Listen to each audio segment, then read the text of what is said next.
لەگەڵ تێپەڕاندنی یادی مەراسیمی مەرگەساتی بەناو ئەنفال هەمیشە ئازار و برینە سەخت و ساڕێژ نەبووەکانی کەسوکاری قوربانیانی ئەنفال دەکولێتەوە و وەک داواکاری هەمیشەیان لە حکوومەتی هەرێم ئەوەیە دادگایکردنی ئەو کەسانێک کە دەستیان لە پرۆسەی شاڵاوی بەناو ئەنفال هەبووە لەگەڵ یارمەتیدان و ئاوردانەوە و چارەسەرکردنی برینەکانیان و داواش دەکەن خزمەت بکرێن بەقەد کەمتر لەوانەی کە دەستیان لەو تاوانە هەبووە. یادی ئەنفال هەر ئەو قسانەی کە لە 92 تەسجیلی بکەن لێی بدەن ئەوانەی کەوا ئەگەر بزانە چی قسەیەکیان وەتای بە تەواوی جێبەجێ کردگە. ئێمە داخوازیمان تەنها 34 داخواز شتێکی زۆر گەورەیش نییە، یەکێ لەوانە دادگایکردنی جاس مستەشارەکان کە حکوومەتی عێراق بڕیاری گرتنیانی دەرکردیە زۆر بە ئاشکرا دادگای باڵای حتاوانەکان باشە بۆ لە کورسانەیەکیان ناگیر. بەس بە حاڵی خۆمان ئەومان بۆ نەکەوە کە خۆمان پێویستمان بێیە. ئێمە خۆمان یەکی وەک خۆم نەخۆشمەوە تا هەردوو دەستم لە کار کەوتووە.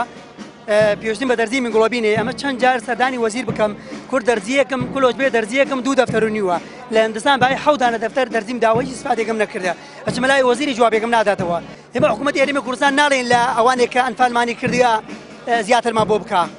ئەوانە کە ئێمە ئەنفالکردن مەسە شار و ئیستیخبارەتەکان ئەڵێن لەوان کەمترمان بۆ بکات.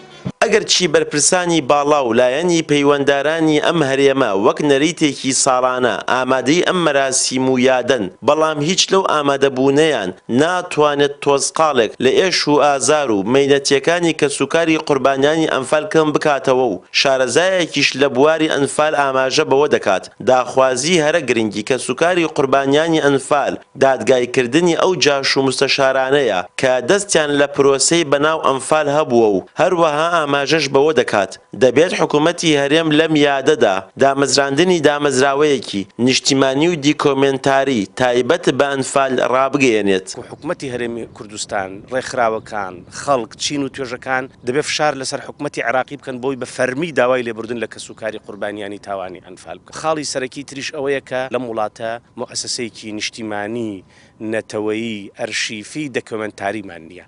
ئەمە عیبەیەکی زۆر گەورەیە و ئەکرێ هەر لێرەوە حکوومەتی هەرێمی کوردستان ئەم مؤسسەیە و دروستکردنی و بایەخپێدان و دابینکردنی پێداویستیەکانی ڕابگەیەنێ. لە بەرامبەر داخوازی و داواکاری کەسوکاری قوربانیانی ئەنفال سەبارەت بە دەستگیرکردن و دادگایکردنی ئەو تۆمەتبارانەی دەستیان لە شاڵاوی بەناو ئەنفال هەبووە وەزیری شەیدان و ئەنفالکراوانی هەرێمی کوردستان ڕای دەگەیەنێت هەمان داواکاریان هەیە.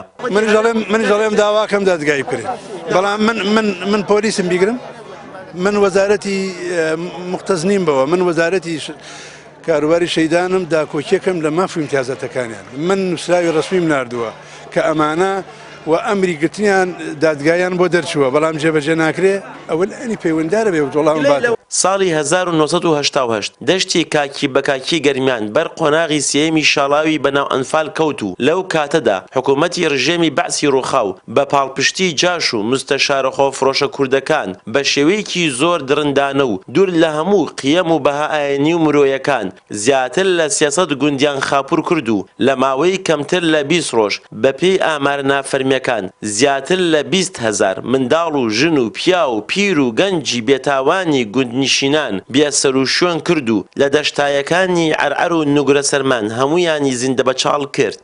پشتیوانوەنداوی کەناڵی ئاسمانی پەیام گەرمیان.